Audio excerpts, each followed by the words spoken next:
كنتم خير أمة أخرجت للناس تأمرون بالمعروف وتنهون عن المنكر وتؤمنون بالله ولو آمن أهل الكتاب لكان خيرا لهم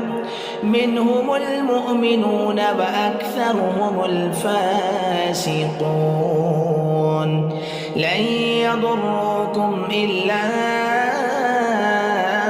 أذى وإن يقاتلوكم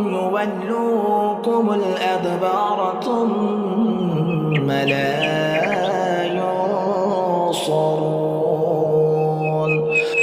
ضربت عليهم الذلة أينما ثقفوا إلا بحبل من الله وحبل من الناس وباءوا بغضب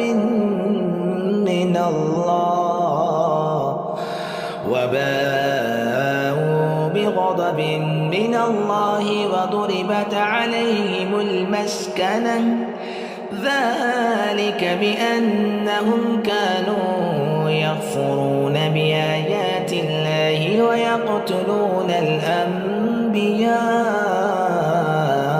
بغير حق ذلك بما عصوا وكانوا يعتدون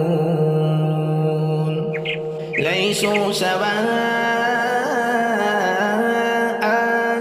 من أهل الكتاب أمة قائمة يتلون آيات الله آناء الليل وهم يسجدون يؤمنون بالله واليوم الآخر ويأمرون بالمعروف وينهون عن المنكر ويسارعون في الخيرات وأولئك من الصالحين وما يفعلوا من خير فلن يكفروه والله عليم بالمتقين إن الذين كفروا لن تغني عنهم أموالهم ولا أولادهم من الله شيئا وأولئك أصحاب النار هم فيها خالدون مثل ما ينفقون في هذه الحياة الدنيا كمثل ريح فيها صر أصابت حرث قوم ظلموا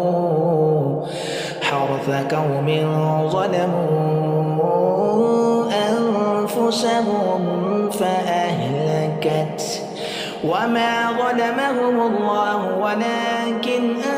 أنفسهم يظلمون يا أيها الذين آمنوا لا تتخذوا بطانة